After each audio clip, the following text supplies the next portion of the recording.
welcome to Reddit on Reddit, the internet's auditory version of Reddit. I'm Nelson Allingham, joined by Michael Campbell. Do you want to know the prospect that excites me right now, Nelson? Oh, sure. We are approaching episode 250, right? Mm-hmm, That's not what excites me. I don't care about that. Yeah, that means we're 1/4 of the way to being able to stop this show. Once we hit that magical 1,000, because we only ever did the 3 digits in the episode title. Yeah. We're done. That is true, unless we put a negative in front of the numbers. You didn't think about that? Then we're overdue. Yeah, exactly. We've gone. We'll start at 001 negative, and then that starts the cycle again. We'll actually have to do 2,000 episodes. I like to think that if we have a thing that we say that we're going to stop on episode 1,000, maybe the listeners will appreciate us more and not take us for granted, you see, Nelson. Oh, because I see. Between you and I, we don't actually have to stop at 1,000. But if they think we will, around the 900 on mark, they should be really nice to us. Maybe we should do something slightly closer then, you know? Like what if we say episode 300? And then they're nice to us now. And then we get to episode 300, which is not that far away. And we said, you guys have been so lovely, but definitely episode 400 will be our last one. Well, you heard it here first. Yeah. Episode 300, we're done. Last one. We're done. Done. We won't do episode 301. Good. Now that that's out of the way. Canberra. Mm-hmm. Oh, look, earlier in the week, I got into an argument with people online. So far, nothing about this surprises me. Yeah. It's something you probably shouldn't do. But oh boy, it got me so angry, Canberra. It got me so angry, and I was like, this is the state of the world, it felt like, based on this argument. Yeah. So what happened was I was watching the Dota 2 had a competition on, and just as a bit of like fluff in between some of the games, so the commentators were talking, and they were talking about food, and the long story short is there was 2 guys and 1 girl, and these 2 guys are talking about washing chicken and saying, oh, you need to wash your chicken. And the female presenter was like, no, what are you talking about? Don't wash chicken. And they were like, no, you definitely wash chicken. And I knew for a fact you shouldn't wash chicken. Yeah. And before I continue, by the way, I know fundamentally there's going to be people listening to this podcast right now, listening to this. Washing their chicken in the sink. Yeah, washing their chicken in the sink. No, who are disagreeing with me because probably they wash their chicken. And here's the thing, dear listener, if that is you, it's okay that you do this because as human beings, we grow and we learn and we understand things about the world that we didn't previously understand. You might have been washing your chicken and your mother used to be washing chicken and your mother's mother and for generations your family has been washing chicken. I'm here to tell you factual proof that it is not good to wash chicken. And so I did this to some people. I went into the Dota 2 subreddit and I actually wrote, hey, just as an FYI, as a friendly thing, don't wash your chicken because it increases the risk of food poisoning, right? Doesn't guarantee it. Very important that you emphasize that because some people are idiots, right? Not a guarantee, an increase in likelihood. An increase in likelihood, right? And then some people, even now, right now, Kempo, there's people listening and they're going, Nelson, you fucking idiot. Wait, Nelson. You dumb idiot. Let's give them a moment to really like seethe in their anger. Ready? Yeah. Oh, you can feel it, can't you? You can almost hear the anger coming from the universe. And see, the thing is, what part of it is that people say, oh, yeah, maybe it increases food poisoning, but it doesn't matter because when you cook the chicken, It's going to cook all the bad stuff away. And The you won't get concept too much of the germ burn. Yeah. But that has absolutely nothing to do with this, okay? So everybody think of that. Get that out of your mind, because that has nothing to do with this. Because the point is that when you wash chicken in the sink or wherever, if you're splashing water into it, then that water that splashes from that anywhere else is more likely to spread. That bacteria is more likely to spread because water spreads faster than, not water. Yeah. If you were just the whole chicken. So like if it's wet and then you put it on a chopping board, it's more likely that infected water is more likely to spread out rather than if you were just to put the chicken on the chopping board without wetting it. That's the basic concept, right? That's the fundamental concept. I'm not going to go into why then raw chicken is bad for you, because if you don't know that, you're a fucking moron anyway. Or maybe young. I don't know. Yeah. But the amount of people on this post that were like, this is one of the golden comments that I had was, wash your chicken and get a life, you fucking moron. And I was like, what? No, this is insane. And so there were some people arguing, oh yeah, when you cook it, blah, blah, blah. And I was like, no, has nothing to do with this. And by the way, I had linked an article in my post. Oh, no one clicked that. No one clicked that, Nelson. Because if anyone ever did that to me, I wouldn't click it.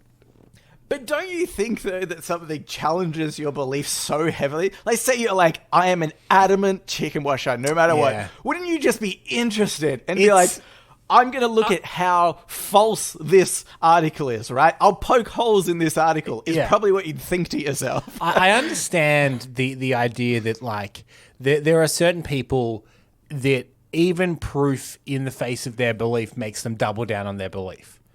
That's exactly what it was. But like that's just a thing that happens with anti-vaccination people. Like, it happens a lot. Because you don't want to have been proved wrong when you've put so much time and effort into it. I just find it fascinating that people have that vigor about washing chicken. That being the hill to die on is the most fascinating part. I understand the human nature of it. But this subject is so odd. That's why I think, honestly, like, I've had this thought before. I've probably brought it up on the podcast.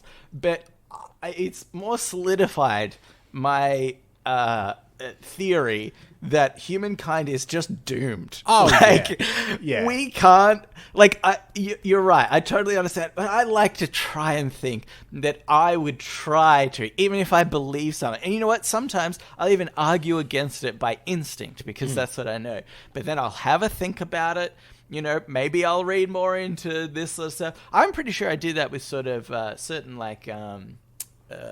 vegan things in the past, just kind of thought it was a bit of a wank or whatever. And like, it turns out actually there's some serious issues amongst this, and so I just like, it just kills me that other people don't do that. I should admit, I think a lot of people probably in this subreddit, or at least the ones that post, are probably young anyway, right? And when you're young, you don't have the wisdom to like be like, you know what, I could be wrong here. Yeah.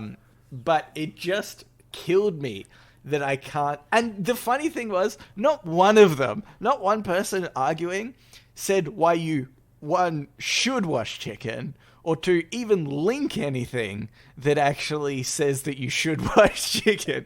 Because if you just Google it, there's like, you can't... if you Google, should you wash chicken, you cannot find an article that says, yes, you should wash chicken. So, but a couple of things here. And for those maybe new listeners, we will get to the first Reddit post in just a moment. But no, I'm done. This is on Reddit. It all counts. It all counts. No, I just have some quick follow-up points, I think. One follow-up point and one follow-up question. Follow-up point is, I find it funny that they think you don't have a life because you don't wash chicken. But if anything, that gives you more time. I've got all this free time. I'm not sitting here washing chicken. Secondly, I'm fascinated to know, and maybe this can be an maybe this can be an Ask Reddit we can post to try and get more content. But, Okay. In fact, I'm sure it's already been posted. But what is the smallest hill you would die on? Like, what's the most petty thing that you're like, absolutely not, I'm not going to give you an inch on this? I'm really interested to know. Funnily enough, mine is about washing chicken. but I know I'm right on that. You know, no one will ever be able to convince me. Do you know how hard I looked into this? I even found out that there's a certain type of like cooking, like Jamaican. Actually, I think it's common in Jamaican that they wash their chicken, but it's like very specific because they're trying to like wash up the like small bits of fat at the top because the way in which they prepare it is like, you know, it requires it's unique to that culinary thing. The way that they like prepare it, and it doesn't disprove that it's more likely to give you food poisoning. It just says that they do. Yeah. And they have that risk every time they do it. Anyway. Oh boy.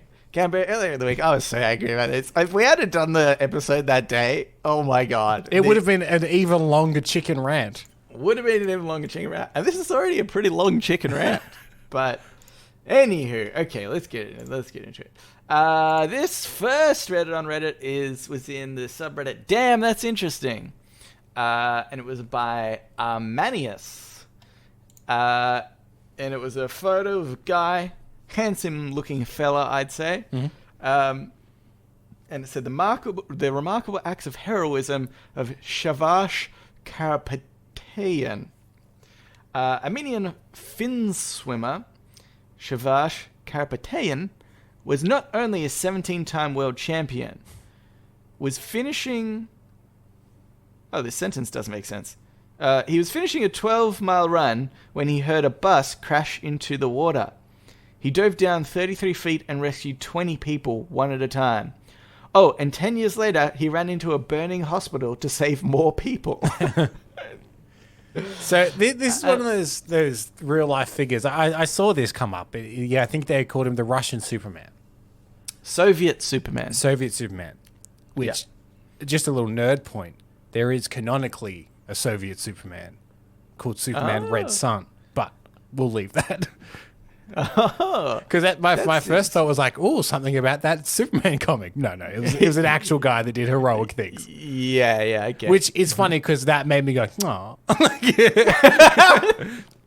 But he's one of those real life figures, and there's a couple of them that, were they to make a movie about this person, they would have to tone down some of the stuff for believability. So this has happened a few times. The one that springs to mind is Desmond Doss, who was a medic in World War II. And they made a movie about him called Hacksaw Ridge a couple of years ago. And apparently they actually toned down some of what he did. He's famous for going into that battle without a gun. He said, I don't want a weapon and I don't want to kill anyone. I want to save people. That's all I want to do. So he went into this battle without a gun. Everything went wrong. It was at the top of a cliff. They ended up retreating, but he was stuck there, and he ended up saving, single-handedly, dozens and dozens of people, not only American troops, but actually the enemy troops as well. And he lowered them down a cliff face. One by one. Amazing thing. But apparently, they toned down how much he did because they're like, it's unbelievable, and people will think we've exaggerated. And I imagine it would be the same with this guy. Another example of it I can think of is John Dillinger. He had a famous escape from prison in which he got, I believe it was a block of wood or maybe a bar of soap, I don't remember, but he carved it into what looked like a gun, and then he got shoe polish and painted it black, and he took some prison guards hostage and eventually got them to like let him out. And they made a movie about John Dillinger, and they have that scene. In the scene, he takes 2 guards hostage, but in real life, apparently, he took up to like 12 guards hostage. And they were like, no one's going to believe that he did that. We're going to make it a little more realistic. And so I can imagine that this guy, he's done so many miraculous things that if they were to do it, they'd be like, well, we need to make it more believable. And what he did is actually unbelievable. We need to tone this down. Yeah, that's right. Yeah. He only saved 10 people in the bus, not 20. And some of them he did 2 at once. He didn't go down all those individual times. Yeah, that's right. Yeah.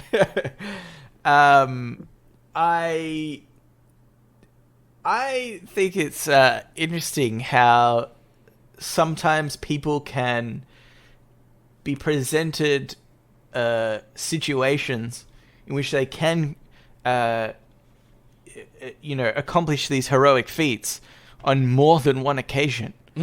Like, I would like to think, and I'm not trying to big myself up. I think you as well. I think probably many of people I know, right, presented with this situation would try and go and save 20 people in a sinking bus. I'm not the best swimmer, but I'd give it a shot, you know. And maybe I wouldn't get all of them out, but I still think that, I'd lean over the bridge that this bus fell off and be like, oh, you guys are way far down there. That's crazy. No, but I'd try to give it a go. Maybe I couldn't do as much. Maybe I'm not as fit. So for one, I haven't ever been presented with that, conundrum in which I've been able to save people's lives. But he then also 10 years later ran into a burning hospital to save more people, which is very brazenly gone over. Here's the impressive bit, I think, is that he is a 17-time world champion in swimming. So saving people from a river or a lake or whatever this thing crashed into is in his wheelhouse, and I understand that he'd be very good at that. The fire bit is the exact opposite of what he's good at. That's the one that's more about. He's out of his element. He's in the thing that's the complete opposite of his element. Yeah, but I think it also solidifies him as a person, because I think that if it would have happened once, it could have been adrenaline, and he was maybe younger, and it was just a snap decision, and he didn't even realize, and he'd already done it. But then he was faced again with another situation, and it happened again, which means fundamentally that's just what he does. You know what I mean? Yeah. It's not a one-off weird occurrence. It's not a thing that just shot in your brain for a second. That is what your instinct is, which I think much more indicates that that's the kind of person he obviously was. That someone that was kind of heroic. I think, this is what I think. For you and I, it's unlikely that we'll ever be presented a situation where we could save people from either drowning or a burning building. Just even presented that situation. Yeah. And this has happened to him on 2 occasions. I think what's more likely is he caused the bus crash. And set the hospital alight. That is a far more logical explanation. Because you always think, like, logically, the employees at the Daily Bugle in the Spider-Man comic should go, why does Peter Parker get so many photos of Spider-Man? Hang on. He's clearly working in tow with Spider-Man. So you'd be like, why is this guy always at tragic events? Hang on a minute. Exactly. Hang on a minute. How many more events do you think he would have to be a part of before they were like, all right. Let's start following this guy around. Also, this post, it was an image, and it's one of those images that to try and explain how it was put together, it looks like the kind of image someone's auntie would share on Facebook. Like, it's kind of that's so true. Lazily photoshopped together. The grammar isn't very good, and so it doesn't. So it's my way of saying it doesn't give concrete information. As in like dates and times and things like that. But I what would be more interesting to me, he did 2 incredible feats, right? I mean, 3, he did all the world champions. 17 times world champion. Yeah. But then he saved all the people one by one from the water. Yeah. And then he ran into a burning building. Imagine if they were back to back. He saved the people from the bus. He dragged them out. He's like, that's my feat for today. Walking down the street, turns the corner, building on fire. And he's like, for God's sake. And he's like, well, I am wet. So. I've got a little bit of buffer here. The fire will have to absorb the water first. I like the idea that he was doing it simultaneously. The bus crashed into a river and across the road from the hospital. Gets one person from drowning, then saves a person from the burning building. But yeah, pretty incredible. Yeah, absolutely. Could he be the new patron saint of the show, Cambo? Don't know. Maybe. We'll have to We're solve looking that to replace that role. Yeah. We'll have to save that for upcoming episodes. Yeah. Okay, but let's get into Ask Reddit. Ask Reddit. This Ask Reddit was cross-posted to us by Avant Cardigan, but it was originally by Boston Strong CQB241. Out of all the deaths you see in movies, which one really stands out to you as the worst? So I saw this through the week, and I saw when it was cross-posted to our community. I want a clarification question. Is it the worst death, as in like, oh, that would be the worst way to die? Or which death is it just annoying in a movie? Like, you're like, oh, that was stupid, or that's, I don't know. This is what I think. I think it can be interpreted in multiple different ways. I refuse. And I think I refuse to interpret anything other than the one way it was ever meant, Nelson. Okay. It makes metaphors very difficult for me. What if this person purposefully meant it in many different ways when they wrote it? Coward. In the terms of coward. Pick one way and stick to it. Oh, hey, Camber, I 100% agree with you, but we need to account for the cowards. We need to account for the cowards in the world. Because I also think you could say it maybe even worse as almost saddest in a way, like worst in terms of or I don't know. That felt so bad that look, let's just put it out there. Mufasa, could be spoilers. Sorry. Oh my god. Yeah. Like that. I feel like a lot of people would say that's the saddest. Maybe, yeah, you're right. Maybe worst isn't the right way, but I'm trying to think of more so impactful deaths. Yep. In a movie. Well, okay. As well as accounting for ones that, if you were to experience that form of death, would also be the worst. So let's go with. I'm going to go with the one that a death that annoyed me a lot in a movie. Oh, okay. Yeah. Which is and I apologize. We've talked a lot about Superman already, but I'm going to talk about the movie Man of Steel. Okay. Obviously, in a Superman movie, there's certain things that need to happen, and a very common one is the death of his dad, of Jonathan Kent. Right, that happens fairly often in Superman stories. And the death of Jonathan Kent in Man of Steel, spoiler alert, is so contrived and dumb because it's so easily avoidable.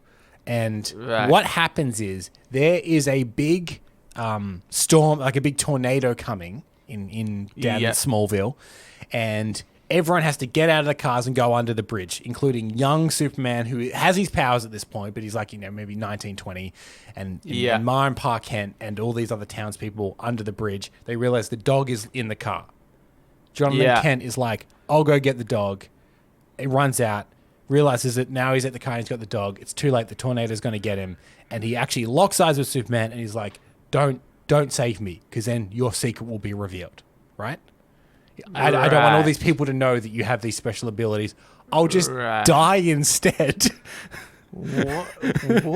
Yeah, it's so needless. Because one, send Clark to get the dog. He can probably survive a tornado.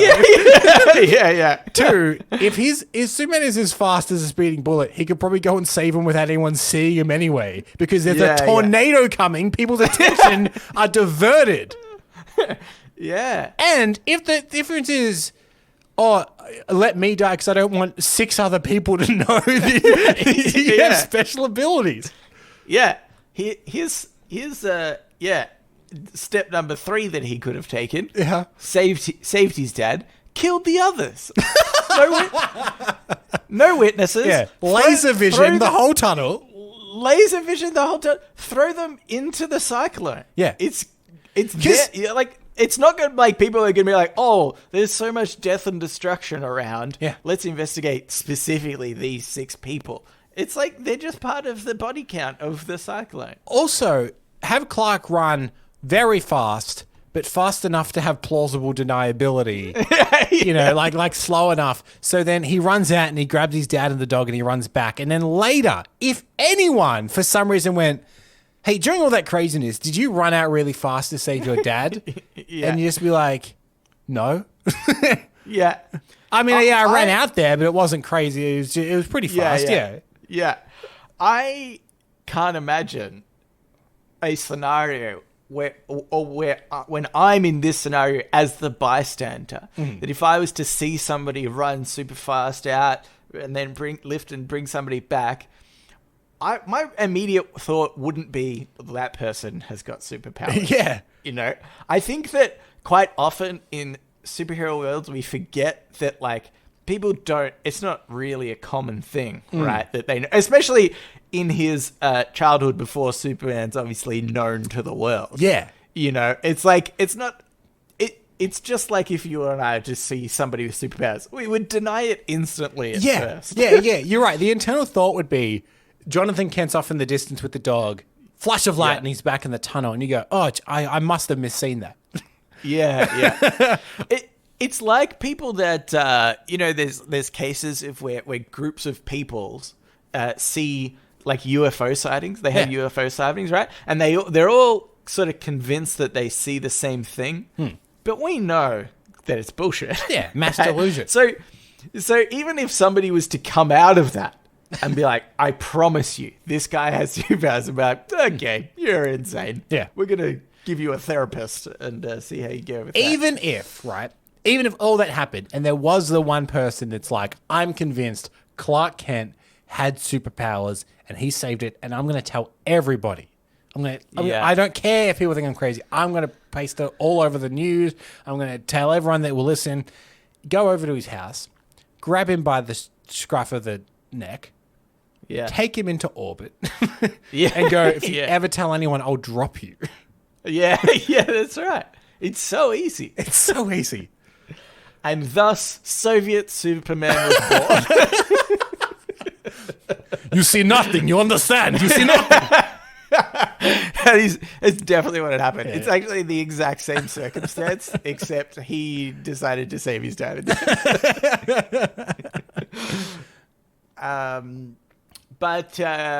Okay.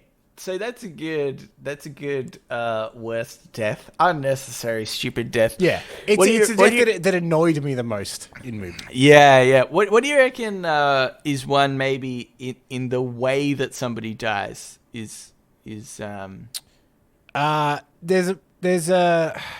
of like torture porn kind of movies like Saw and stuff like that. Well, yeah, I was going to say Saw's got to be pretty... There's a movie called Martyrs that's pretty horrific. The idea being it's like they're torturing people to try and get them as close to death as possible, but still keep them alive, kind of thing. Like, it's very horrible and grotesque. Right, yeah, that's pretty... Yeah, it's like human centipedes and all kinds of... yeah, human centipede. Oh, my God. That's got to be up there. Yeah. It's like, one of the best ways to die, which I don't even specifically know what that way was, but it wasn't good, that's for sure. Yeah, the one at the back, surely starvation. Yeah, I guess so, yeah. But, yeah, that's true. I mean, also, I think even just, I think some of the movies, like a terrifying way to go, maybe because of it just seems more realistic, is stuff from, like The Day After Tomorrow, or... natural disaster movies in general. When you went with seems more realistic, I just didn't expect you to go with The Day After Tomorrow. I mean, in terms of natural disasters. Yeah. I was thinking, I don't know, like maybe a gritty crime drama where someone is like interrogated by the mob or something. Yeah. So it took me a second to adjust. So yeah, I understand your point. Because I think sometimes the most terrifying part of death can be knowing that it's inevitable. Like if you're if you're in The Day After Tomorrow, because of its extreme realism campaign, you're imagining that you're there, and you're like, there's just a big ass fucking storm that's gonna kill me. Yeah. And I can't really run away from it, and it's just sort of gonna happen. Like, I think that there is that seems kind of terrifying to me in a way, you know? What about the idea of being buried alive? That's a common movie trope. Yeah, actually, buried alive sucks. Because, you get that same thing of like, well, I know I'm going to die. Well, there's one actually in The Mummy. Imhotep, the mummy. Tongue removed, wrapped up in bandages alive, put in a sarcophagus with the flesh-eating bugs. That's a pretty bad way. That's a pretty bad way to go. Yeah, that's pretty bad. No wonder he was pissed when he came back to life. Yeah, exactly. We should have been so much kinder to poor Imhotep the mummy. To think of the lives we could have saved. Yeah, if and like to be fair, now that I think about it, because obviously I quite like the movie The Mummy, so my knowledge of The Mummy is more in depth than I think the average person. But now that I really think about it, I sympathize with the mummy because he got that horrendous death. All he did was have an affair with the pharaoh's wife. Yeah. Like, what he got way outweighs what he did. You know what I mean? Yeah, that's right. And I'm assuming it was consenting from the pharaoh's wife. It was consenting, you know? and to be fair, they were very in love. Their love transcended the mummification. This is wrong. This is a travesty, I think. So now I think about it. The heroes of The Mummy were just stopping a nice man trying to get back with the woman he loves after he was wronged. You know what? Confirmed. This is the worst death for so many reasons. Imhotep the Mummy. # justice for Imhotep. Okay. Here's another one, Cambo. This is by Bug Tanks 33D. What's a book everyone should read at least once in their lives? Let's do it this way. Let's make it a slightly different question. Okay. You can force, or no, maybe not. When you choose this book, everybody in the world would have already read it. You know, it's. I'm doing a hypothetical of like, what's the one book that you would want everybody in the world to have read / instantly know?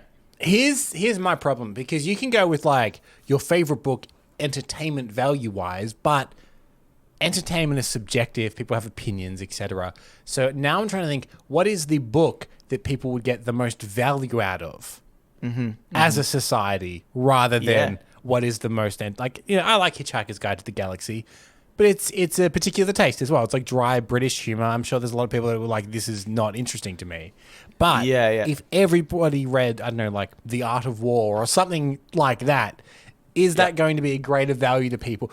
Like, even if it's just, you know what, it's a book about financial advising, so everyone learns to save their money a little better. You know what I mean? Yeah. Doesn't really work with the barefoot investor though, does it? Yes, it's very Australian-centric. That's very big here in Australia. But yeah, that wouldn't necessarily translate to, you know what, let's go The Art of the Deal by Donald Trump. That's the one. Yeah, maybe in that case, The Way of the Wolf, you know, by Christian. What, Christian? No, Belford. What's his first name? Are you thinking of The Wolf of Wall Street? Yeah. What's his first name? Jordan Belfort. Jordan. I said Christian. Yeah. Jordan Belfort. No. Yeah, you said the Way of the Wolf by Christian Belfort. Yeah. Not to be confused. The Way of the Wolf is the book, by the way. He's done two, right? He's the wolf. He is the Wolf of Wall Street. Yeah, but he has a book called The Wolf of Wall Street, and I think his other book is The Way of the Wolf. Right. Yeah. Just we don't want people reading the wrong book when we clarify this. Yeah. No, because I think The Way of the Wolf is about sales and stuff. Right. The Wolf of Wall Street is about his story. Yeah.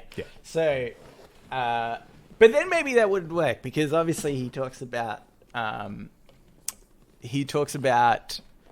the ways in which he sells, like the best way to sell to people. Yeah. If everybody knew that, Yeah. then you would be more wary of being sold to, and the economy would collapse. Well, Cambo, if we want everyone... you've just chosen the wrong book, Cambo. The thing is, here's what I would love to see, just as a social experiment, right? Because if you're going down this path we're going down, like, how can we actually benefit society by having people read a book? Yeah. And there will be people out there, let's call them fundamental Christians, that would say, Sure. well, everyone has to read the Bible. Yeah. But if everyone read the Bible, you'd realize all the crazy shit that's in there. No, I 100% agree with you. I actually think I was thinking about that being my book that everybody would read. Yeah. Is the Bible or the Quran or something? Yeah, something all of them. that is often misinterpreted for bad ways. Yeah. Which you could make an argument about pretty much any religious text, I guess, can be warped in some way to be a negative, right? Yeah, like fundamental Christians do it with the Bible. Extremist groups like ISIS do it with there's any number of ways it can be twisted. So just be like, you know what? Everyone read it. Everybody knows. Yeah. There's good shit in there. There's bad shit in there. That's just kind of how it is. Yeah, because I would say a very small percentage of religious people have read cover to cover their main religious text, the Bible of their religion. But even then, I think it'd have to be like, say everyone reads the Bible and someone goes, well, it actually does say in there that the woman should walk behind the man. And you're like, yeah, but this is made up. So like it could cause problems that way as well. I mean, yeah, that's true. People being like, see, it gives us rules that exactly. we should follow. But I mean, it's obviously just about the contradictions that I feel like everybody would be able to point out more. Yeah.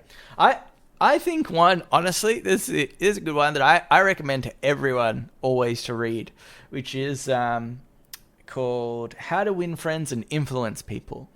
And it sounds a bit ominous, right? Like it sounds like a very, very influential book when it was released. It was like early 90s, I think it came out. Yeah, maybe even late 80s. Earlier. I think it might be the earlier, 80s actually. Yeah. But very, very popular self-help book. Yeah. And so I read this probably only 2 years ago, maybe a little bit more. And it is such an awesome book because all it really tells you is like how to be a good person, how to be a nice person. Like this is how you should treat people, and by doing that, you will win friends and influence people. It's not saying like, oh, you should play mind games with people. Like there at no point in the book does it ever reference that.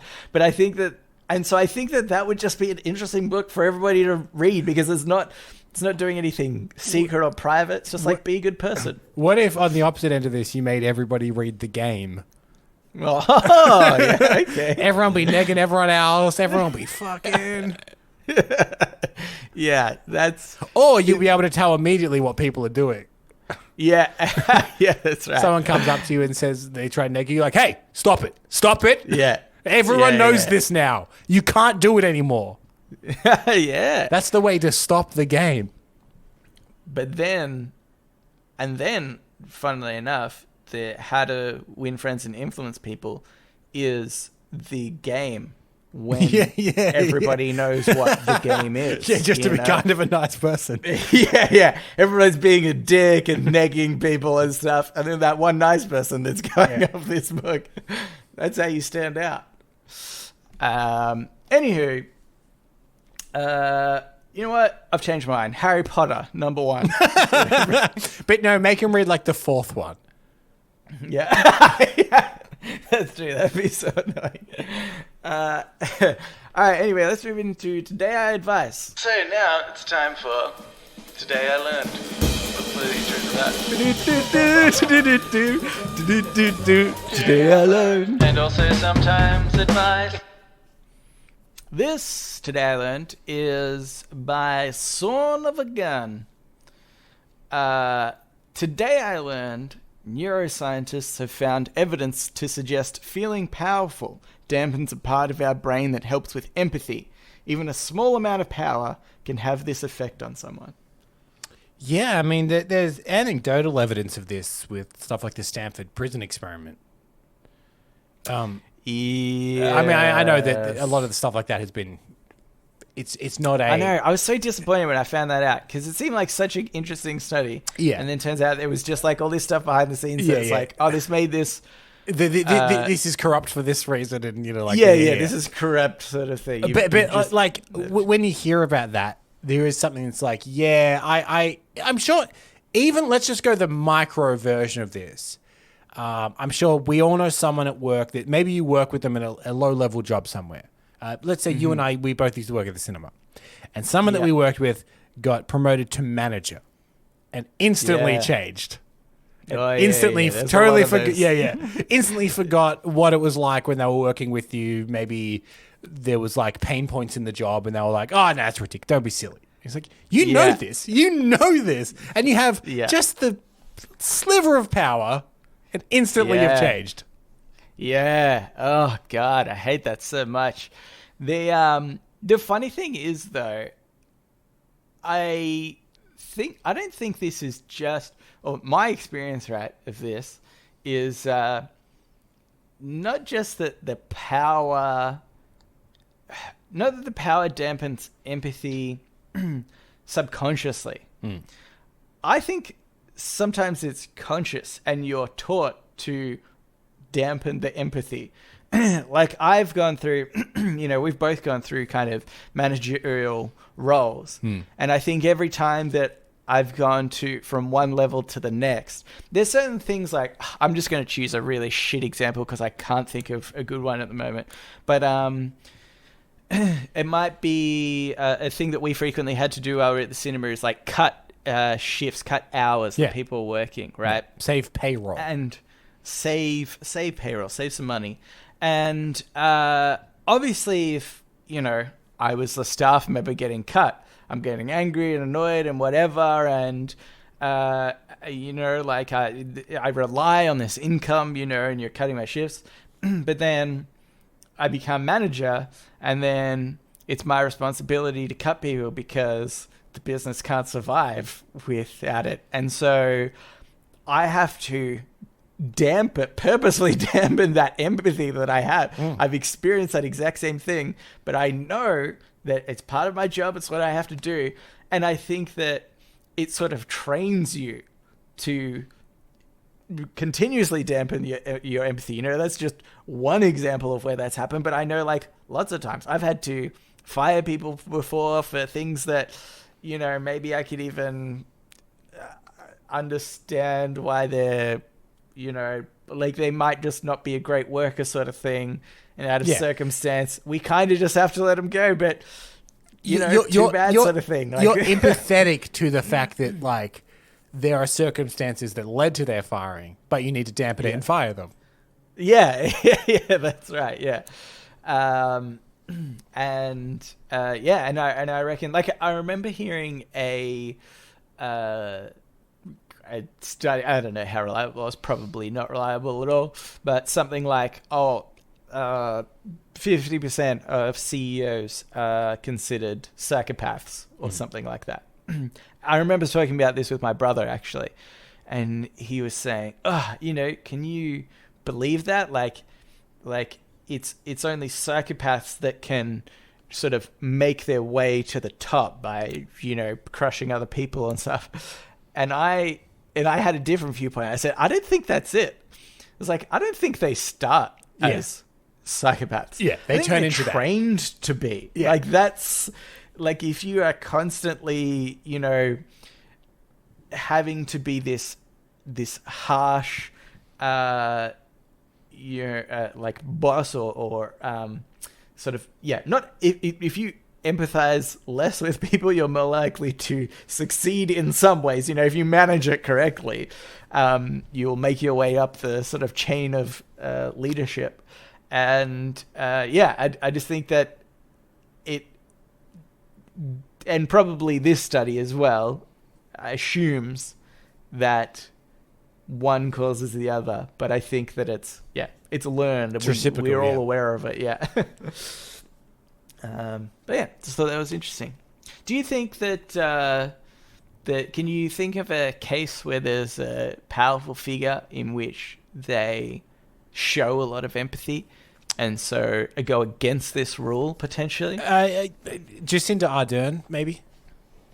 Yeah, she's probably a great example of that. I mean, oh man, that's hard to say, isn't it? There was New Zealand had that terrible terrorist attack down at the mosque a couple of years back, and there is a version of that where the politician takes that, leverages it for something, and using fear will get something passed. Yeah, but instead, she went down to the mosque and just engaged with the people. You know what I mean? Honestly, very human moment. The opposite is Trump, isn't it? Yeah, I know exactly. we like to bag on him a lot, but that time where he's like, "Oh, people wrong on both sides, and you're like, "What? You got like white supremacists?" Yeah. And there was some gun reform and stuff that came in very quickly afterwards as well, which again I applaud, but I understand that's a political thing and people don't always agree with that. But the first thing she did was actually just go down there and talk to people. Yeah, that's true. She's great, and I wish we had her here. Yeah, everybody wishes they had a Jacinda Ardern. Yeah. But yeah, other than that, have you ever seen that footage of her being interviewed on the news and there's an earthquake? And it's just the most polite New Zealand thing in the world. She's being interviewed on the news, and she's halfway through answering a question. She goes, "Oh, sorry, we're just having a bit of an earthquake," and you can see things start to shake. Like she apologized that they were having an earthquake, and that was going to interrupt their conversation. And then the other thing everyone also points out is the first thing the newscaster says is, "Are you safe? Do you need to go somewhere?" Like he was the first thing he thought of is like, well, don't worry about this. Obviously, you get safe. Whereas you could imagine perhaps less reputable news sources being like, I'm gonna keep going. Yeah, that's right. Yeah. It's great. But she's the one example I can think of. That's true. Or Superman. Not Soviet Superman. No. Just regular Superman. Except for that time he let his dad die in that tornado. Oh, yeah. No, it turns out not even Superman. He had no you know what? for his dad. Spider-Man. With great power did come great responsibility, and he generally lives up to that, doesn't he? All it took was a dead uncle. One dead uncle, but he didn't do that. Did he, though? Yeah, he should have protected his uncle more. Because, Cambo, with great power comes great responsibility. Here's a... Oh, no, goddamn, let's move on. Let's get into shower thoughts. Shower thoughts, shower thoughts, shower thoughts, shower thoughts. This shower thought is by Inert Traveller. Anyone born after 2000 will never understand how futuristic 2000 sounds to people that lived before it. Yeah, and the fear of what happens when the clocks turn over. Oh my god, the Y2K bug. See, to your point, way earlier in this episode that humanity is doomed. That should have been a signpost then, because people freaked out about it, and every scientist was like, "Oh, it's not a thing. We've accounted for this," and no one listened to them then. So why are we surprised that no one listens to them now? Wasn't there... I could be totally... I'm almost certain I'm making this up maybe. But I thought in the US, they even sent out like discs to people that were like... And I thought government like sanctioned discs. They were like, look, if you pop this into your computer, it'll just 100% make sure that when it ticks honestly over, I think was all bullshit anyway. Just to be like...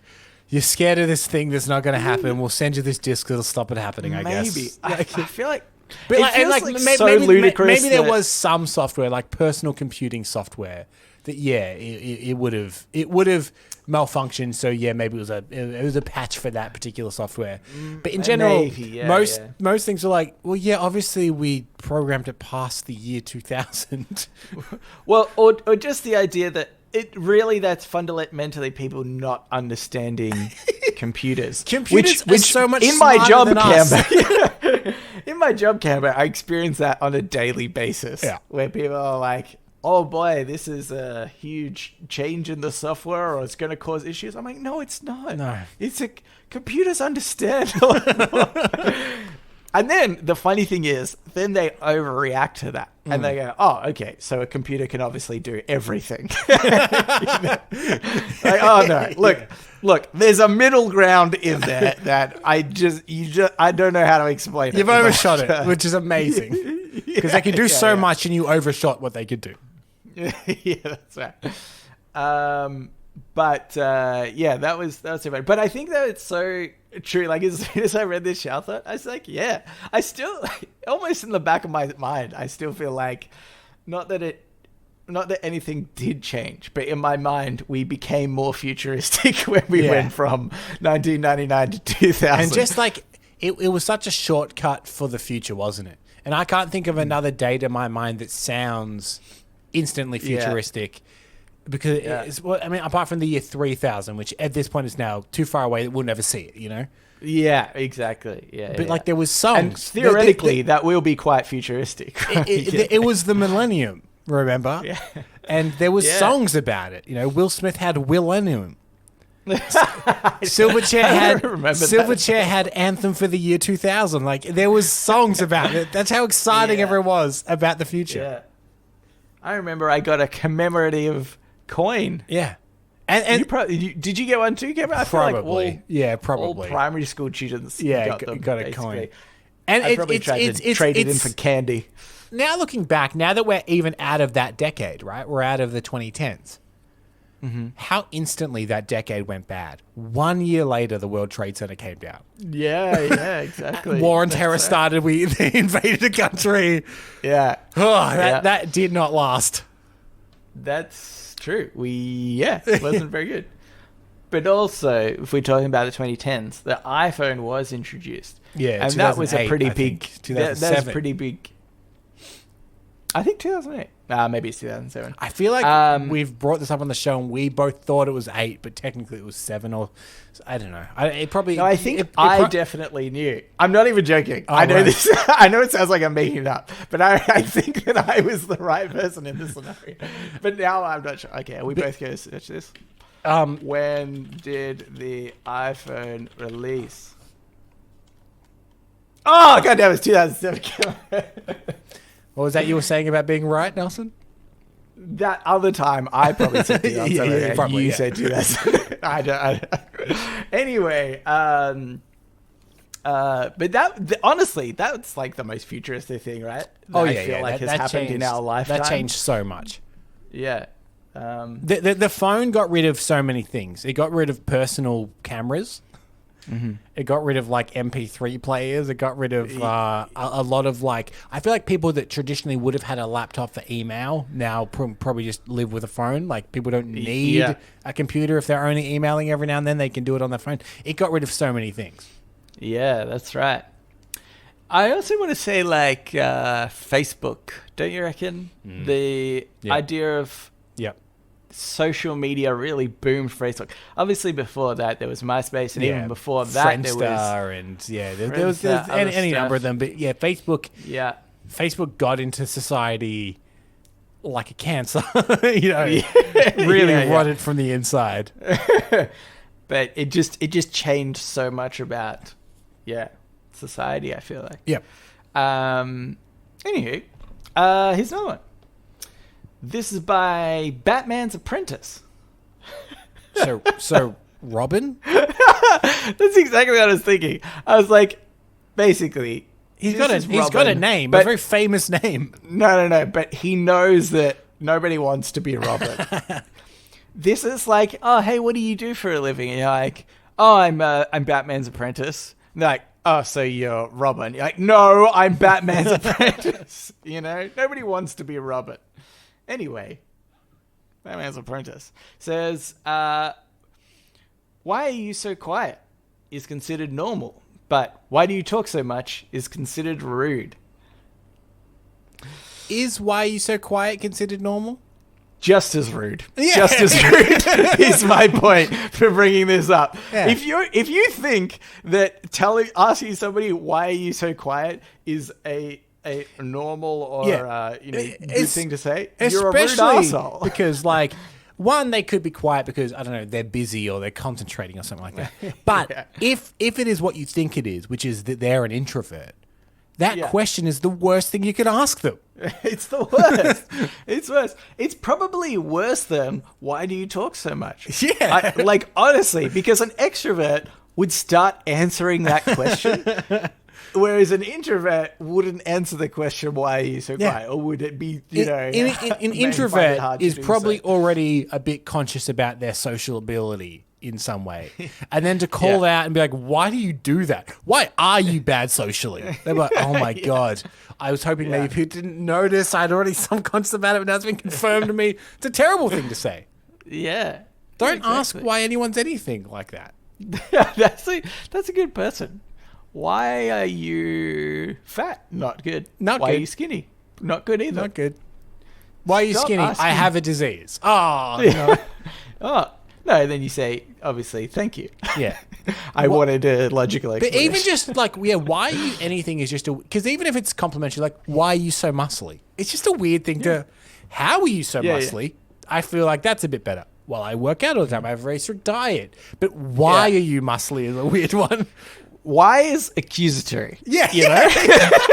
That's what it is. How are you so skinny? I eat. I watch what I eat. Yeah. Why is this? Yeah. Why? Why? How are we going for time? I'll do another one. Why not? This is by Haymitch94.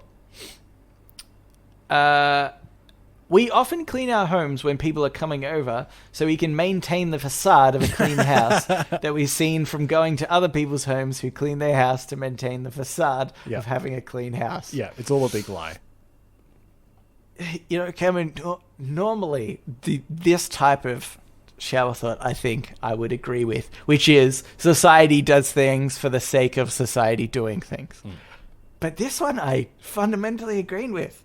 Cleaning your house is because going to somebody's house that is gross makes them feel uncomfortable. But like, you want to I'm not just cleaning my house because I'm assuming that people think I have it that way all the time.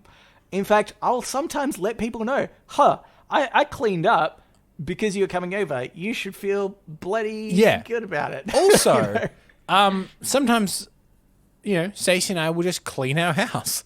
Because you know what? Exactly. It's nice to have a clean house from now. It's nice are they to not assuming live in that filth. people only ever clean their house when people are coming over? Otherwise, it's societal times, obviously. I'd obviously never clean it for my own reasons. I'll only ever clean it for company.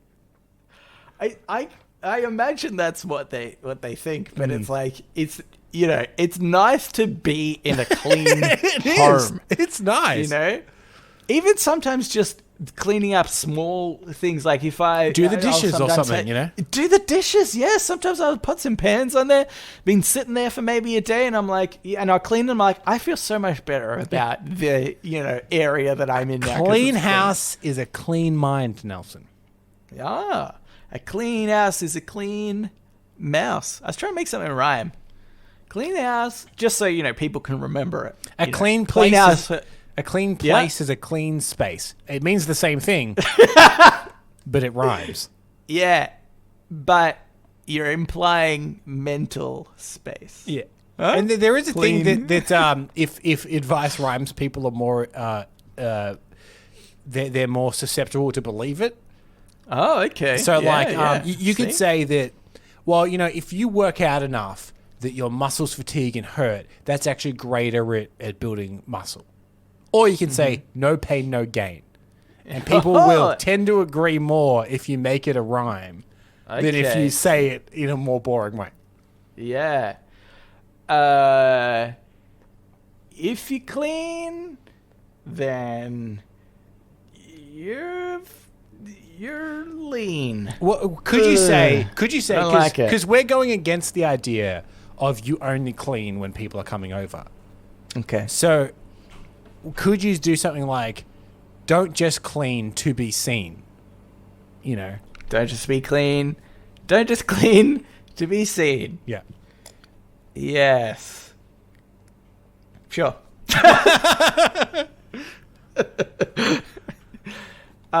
This is why we're not one of those podcasters that do like rap battles and stuff, can we? Because Though if we run out of podnappings, eventually we'll get there. yeah. Our ad-lib rhyming is not on point, I would say. Anyway, let's get into podnapping. Oh my god, I'm being podnapped! Podnapping.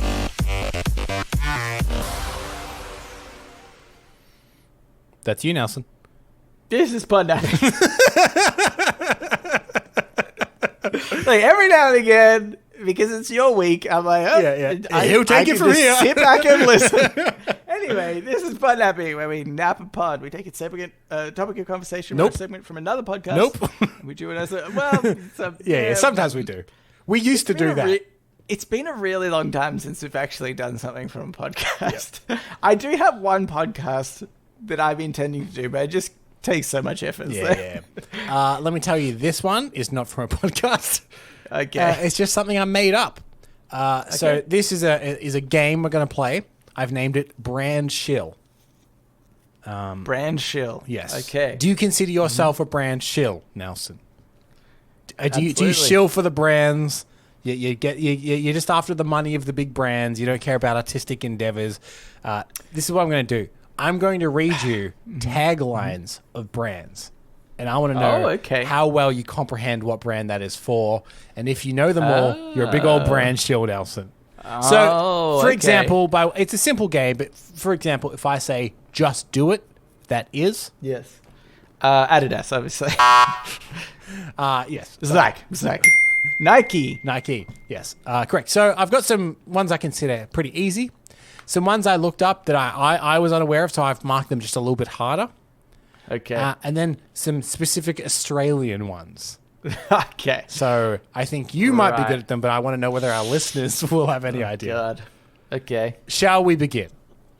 Sure. I got a whole bunch here. First one. The best a man can get. Gillette. The Well best done. a man can get. Well done. Because it rhymes. Yeah. What about taste the rainbow? Oh, now I get confused between this. There's like two brands. One is could be Skittles, which I think maybe it. Yeah, I'm gonna say Skittles. Well done. Okay, but there's like another one that's like similar, and I can't remember what that was. Starburst. Anyway. Oh, that's what it is. Yeah, it's Starburst. Yeah. Keep walking. Johnny Walker. Well done. You're a big old brand shill so far, Nelson. Oh my God, Just selling out for this. love all the brands. What about open happiness? Open happiness. Oh, what a lame line that is. Actually, I think it's like Amazon. Is it? No, not Amazon. It's a consumable. I'll give you that hint. Oh, you eat it Or drink it. or drink it. Oh, it's Coke. It's Coke. It is Coke. Yeah. So here's the thing. That is like their official one. They have other taglines, obviously. Yeah. Like share a Coke with or whatever. And I had to just look up to confirm it, being like, is that their official one? It is. Their official tagline is open happiness. Yeah. I actually listened to, there's a show in Australia and it's called The Gruen Transfer. It's a great show. They just look into advertising, into the psychology of it, into how different ads are created. And they do one episode that I think is just about Coke, or at least a big part of it. Yeah. And the way that Coke advertises themselves is so brilliant and interesting. And it honestly can be summed up with that open happiness where... You're like, this has nothing to do with the product. No, but I don't. It's all about lifestyle. Everything to do with their advertising. Yeah, it's brilliant. Yeah. Anyway. What about this one? We're still in the easy ones here. Easy, breezy, beautiful. Easy, breezy, beautiful. I don't think I know that one. Is it like? I mean, Can I just throw out a? Yep. I'll just throw out a random name. Let's say like Dove. No, you're on the right part. It's Cover Girl. Easy, breezy, Cover beautiful Girl. Cover Girl. Right. Yeah. No idea. What about this one? Melts in your mouth, not in your hand. Is that? M&M's. Well done. Yes. Yeah. Ooh, ooh. Yeah. What about impossible is nothing? Impossible is nothing. Oh. Can I just give you this hint? You should get this. Oh, okay. Is this going to be something like Tesla or something like that? Not Tesla. Okay. Okay. Impossible is nothing. I don't know. I don't think I know that one either. It's Adidas. Yeah. I thought theirs was Just Do It, campaign. Two more easy ones. Think different. Apple. Well done. What about this one, Nelson? Zoom, zoom. Oh, do you remember the ad Mazda? Mazda? It is Mazda. Yeah. Well done. Yeah. I threw that one in the end because I think Mazda is kind of like, it does come to mind, but it could also just be a similar car brand. It's such a generic tagline. Yeah. So these are ones that Zoom, I Sorry, came that's across, and whenever I came across these ones, I was like, huh, I didn't realize these were the brand things, but you might. Okay. First Yeah. one is belong anywhere.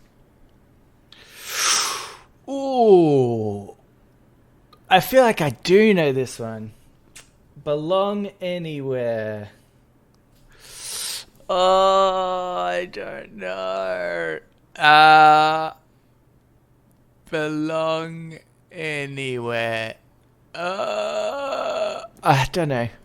Can you give me a category? I got it wrong, but give me a Travel.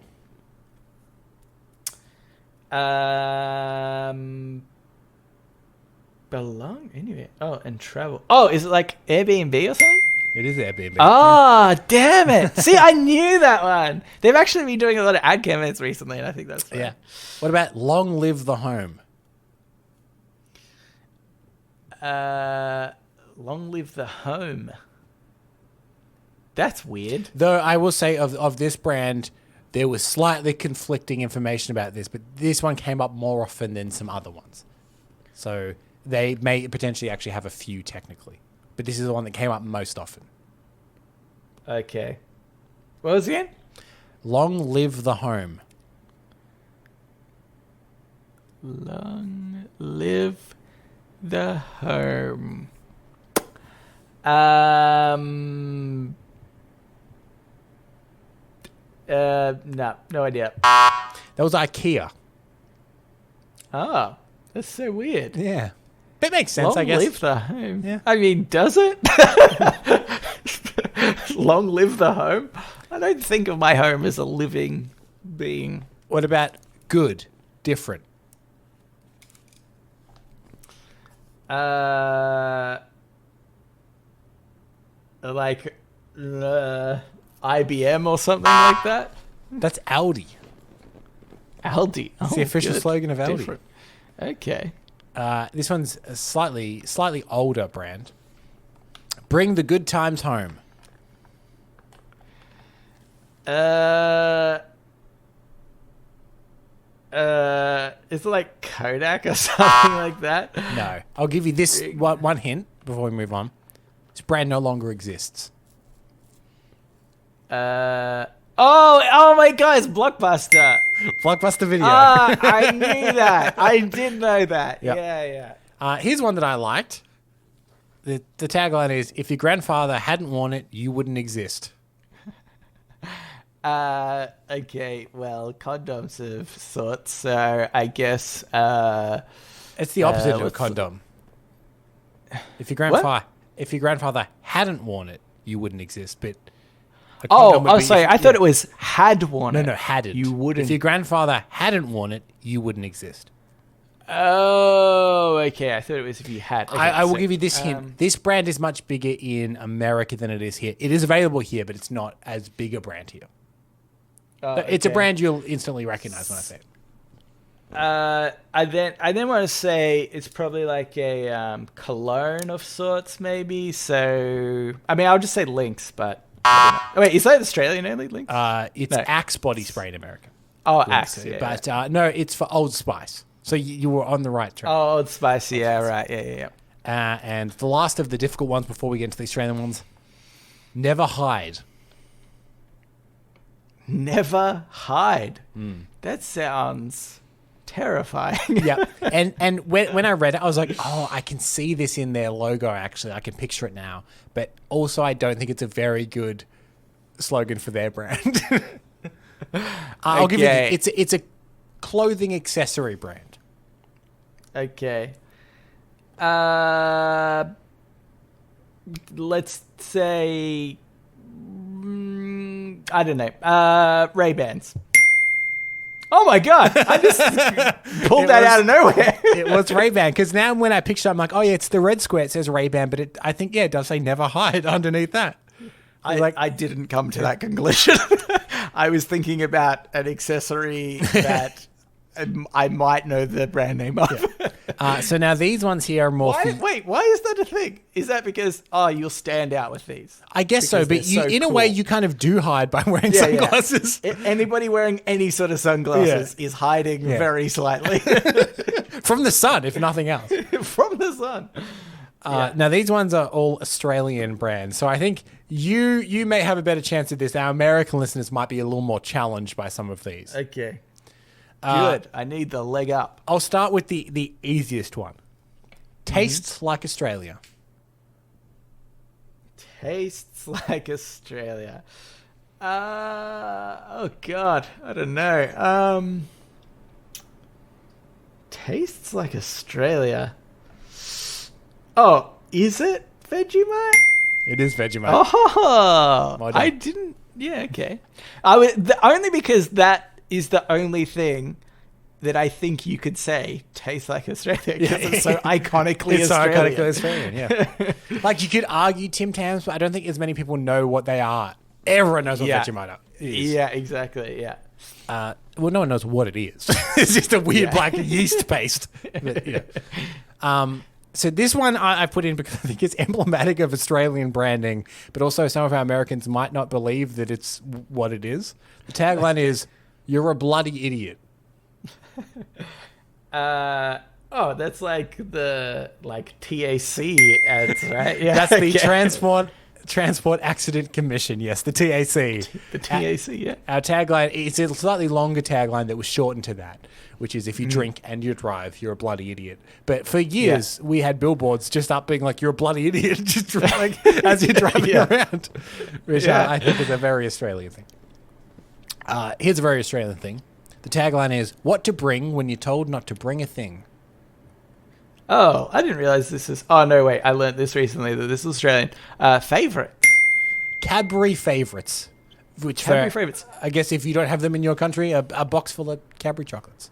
Assorted chocolates. I actually think it is the greatest tagline because I think about that constantly. I think it is the best thing to bring when you're told not to bring anything because you're like, everybody likes chocolate or, candy of sorts. And also, it's not a specific one. You don't have to choose. If people are picky, they can have it's small enough that it's not a meal. It's not formal. Yeah. Yeah, it's not. Yeah, exactly. Nelson, what is Iron Man food? Oh, Nutrigrain. It is Nutrigrain, which I found it is Australian. Yeah. It's an Australian cereal. It's the cereal that it just has a scream associated with it. You know the there's a very yes, that's a pretty good rendition of it. That was unbelievably accurate. I want everybody to know. Yeah, for those it's a Nutrigrain is a cereal we have that pretends to be healthy though it's just coated in sugar. And their tagline is Iron Man food, but they're most known for just having a weird scream in all of their ads. Yeah, I do remember not that long ago. Oh, it's probably like 2 years ago now. I had Nutrigrain for the first time in years. And I had no idea how sugary it was until I had it again. Yeah, I was like, 'cause no wonder I loved this as a kid. It's was like shiny. Because it's just covered in like but it's brown. Corn syrup. It's brown. Yeah. So that's why I think they can sort of convince you. That and Nutrigrain as a brand sponsor a lot of like triathlons, and all of their ads are like triathlon athletes and people screaming at you. Because Iron Man is a competition. Iron Man exactly. competition. Yeah. That's why it says Iron Man food. Yeah, exactly. Now, these last two are quite specific, Nelson. Yeah. Second last one. Keep your eyes open for a bargain. Car City. Car City. Keep your eyes open for a bargain. Car City. Yes, Car City is a second-hand car dealership quite near where we grew up. What a terrible... Yeah. Not even all Australians would know that. No, it's very specific. Though Car City got a shout-out in the Auntie Donna Netflix special, which I did too. which I appreciate. This last one is podcast-related. The podcast that stares too hard at everyday life. Sorry, say that again? The podcast that stares too hard at everyday life. Oh, is that Welcome to Patrick? It is. I just want to do the buzzer. Yeah. In a way, that was a test, Nelson, and you failed by knowing that. Oh, no. Oh, my God. The correct answer is I don't know, and that sounds terrible. Yeah. Yeah. Canberra, I've got one for you. Sure. It's hello. Hello. Yeah. As a tagline. Is it a phone Sort company? of. It's sort of a tagline. It's sort of just what they're known for, I would say. Is it a phone company? No. Hello. I would say it's the way in which it is pronounced. And not so much a tagline, but like, you'd recognize it. Yeah, I'll give you a little bit, and then Yeah. if you don't get it, I'll give you another clue. Okay. Hello. I'm going through my mind all the different ways to say hello. It's really tricky, but you're going to get it instantly as soon as I pronounce it the right way. Yeah. Yeah, I'm going to need the other hint. Hello! Yeah, it is Frank Walker from National Tars, isn't it? Frank Walker from National Tars. Yes. Again, For some reason, everybody knows Can I throw this one back at you? Yeah. Hello. Chris Murray's Pants. Yes. God, this is so niche. This is so niche and ridiculous. We should move on to the Ask Me Anything. Where listeners of the show, just like you, listener, can write in and ask us anything you want. Yes, fittingly, I've got one here from our Melbourne correspondent. They will be one of the only few that really appreciated that last segment. It's from Rebella. It says, Amy, first off, I know I'm late to this as you read my last email on Ep 208. I bet you won't remember what I asked, but here is some info that you requested from me as the Melbourne correspondent. Yes. However, I'm unsure if this information is relevant now. Just doing my job. I guess that could be my AMA since I can't think of anything.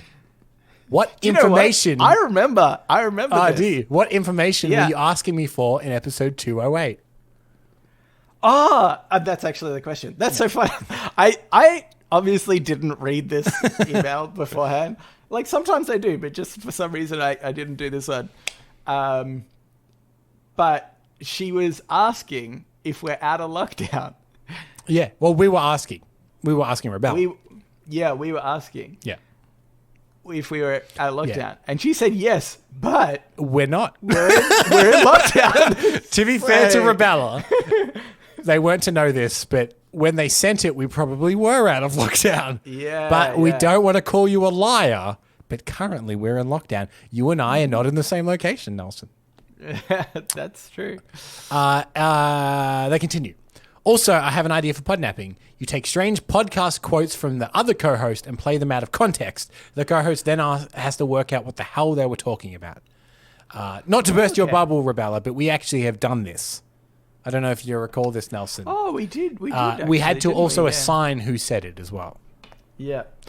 Okay, yeah, that's. I feel like there's more. Yeah, that's a good one though. Yeah, like, I feel like that one was pretty fun. it is a slightly different variation. We did it slightly differently. We had a quote. We had to work out whoever said it, and then we had to. Often we'd be like, "What the hell were we talking about?" Yeah. And then they finish. I'm unsure what else to write apart from asking what my next assignment should be as the Melbourne correspondent. What would you like to know about your own city? That's all, Rebella. Rebella, are we out of lockdown now? Like, I know Are that we out of lockdown like now. Yeah. Like, when we read this email on a future episode, are we out of lockdown? Yeah. Get back to us on that. It's real risky. Yeah. Because who knows? Yeah. We've eased some restrictions, but I we would could slide right back down. I would say your duties are twofold. Let us know whether we're out of lockdown now. And two, can you go down to Car City and let us know whether people were keeping an eye out for a bargain? It's what they also promised. Let us know if Frank Walker from National Ties is still alive. Yeah. I haven't heard him in a while. I haven't needed to buy tiles recently, so I want to know what he's up to. But yes, here's another one. This is by Vamp. Oi! Cambo has a 32-inch waist. I would like to request the next Cambo Facts request be a challenge. That was from Vamp, fuckhead, podcast listener, Cambo Facts informant, United States of Cambo correspondent, currency conversion correspondent, Reddit on Reddit podcast correspondence incorporated. P.S. It might be 32 centimeters. Sorry, Cambo, if I messed up and accidentally called you 2 times larger around the waist than you are. That would be way thinner. That's 32 centimeters. I'd be dead. Yeah, 32 centimeters is a very, very small waist. Spookily, I am a 32-inch waist. Yeah, on the money. He got it straight away. On the money. Now, part of me is like, it's a common waist size, but the other part of me is scared by how confident Vamp was. Like, well, that's so true. If he was like, I'm going to guess a 32, sure. Yeah. But he was like, no, it's definitely 32. Yeah. I want a more difficult challenge.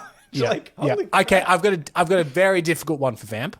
I'll be very impressed. And honestly, if they get this right, maybe looking into restraining orders.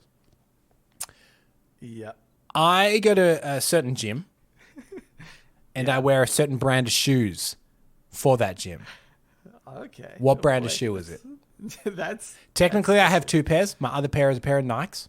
Don't count them. What's my other shoe? Don't say Nike. Don't come back with Don't Nikes. come back with Unless Nike. you think this is a ruse. Yeah. And both pairs are Nikes. If he came back being like, well, you wear a size 9 Nike Metcon, I'd be like, that's scary because that is what I wear. No, my other shoe, what brand is it? Okay. Good. We'll find out. That one should be a challenge. If we need to put a restraining order against Vamp. You know what? That's kind of a cool achievement, though. Vamp, you could be the first person to get a restraining order against you from this podcast. Yeah. Think about that.